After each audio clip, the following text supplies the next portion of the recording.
Welcome back to my channel Sudipa simple lifestyle. আজকে আমি নিয়ে চলে এসেছি আপনাদের জন্য আবার একটি নতুন ভিডিও।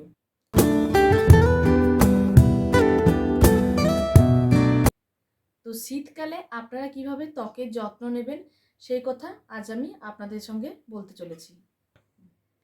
শীতের পরম বন্ধু হলো ময়শ্চারাইজার। প্রতিদিন স্নানের পরে এবং রাতে ঘুমানোর আগে একটি ভালো ময়শ্চারাইজার লাগান। বডি ময়শ্চারাইজার শুধু শরীরেই ব্যবহার করবেন।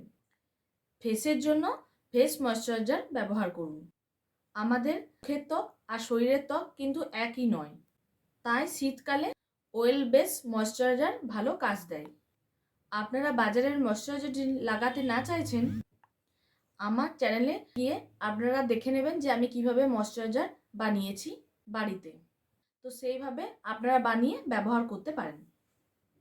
2 নম্বর হচ্ছে যে শীতকালে মুখ এবং শরীরের চামড়া অনেক কিন্তু উঠতে থাকে।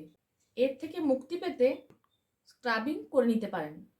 বাজারে অনেক ধরনের স্ক্রাবার পাওয়া যায়। সেই স্ক্রাবার ব্যবহার করতে না চাইলে আপনারা বাড়িতেই বানিয়ে নিতে পারেন স্ক্রাবার। স্ক্রাবার বানানোর জন্য চালের গুঁড়ো, 1 চিমটে হলুদ, কাঁচা দুধ আর মধু মিশিয়ে বানিয়ে নিন স্ক্রাবার। আপনারা আরও যদি স্ক্রাবার দেখতে চান তাহলে বাড়িতে আপনারা কিভাবে স্ক্রাবার বানাবেন সেটা আমার ভিডিওতে আছে, আপনারা যে আমার চ্যানেলে আছে, আপনারা যে দেখতে পারেন। 3 নম্বর স্নানের সময় জলে মিশিয়ে নিতে পারেন এসেন্সিয়াল অয়েল। এতে আপনার ত্বকে একটি ময়শ্চারাইজার ত্বক তৈরি হয়। 4 নম্বর হচ্ছে যে শীতকালে রোদ কম থাকলেও সানস্ক্রিন ব্যবহার করতে একদম ভুলবেন না। হালকা রোদেও আপনার স্কিনে কিন্তু 12টা বাজিয়ে দিতে পারে। তো অবশ্যই বাইরে যাওয়ার আগে কিন্তু সানস্ক্রিন মেখে যাবেন। 5 নম্বর হচ্ছে যে রাতে শুতে যাওয়ার আগে মোজা পরে শোবেন। এতে কিছুটা হলেও পা ফাটা থেকে আপনারা মুক্তি পাবেন। শীতকালে পা ফেটে গেলে আপনারা ভেসলিন আর অলিভ অয়েল আপনারা একসাথে মিশিয়ে পায়ে লাগাতে পারেন।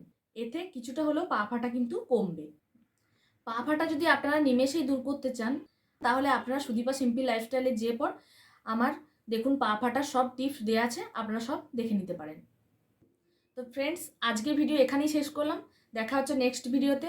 তো ভিডিওটা যদি ভালো লেগে থাকে লাইক করবেন, কমেন্ট করবেন, শেয়ার করবেন, আর যারা নতুন দেখছেন সাবস্ক্রাইব করতে একদম ভুলবেন না। আর উপরে যে বেল আইকনটা আছে সেটা ক্লিক করবেন যাতে নোটিফিকেশনটি সবার আগে আপনার কাছে পৌঁছে দেয়। টাটা। যারা সাবস্ক্রাইব করেছেন তাদেরকে অসংখ্য অসংখ্য ধন্যবাদ।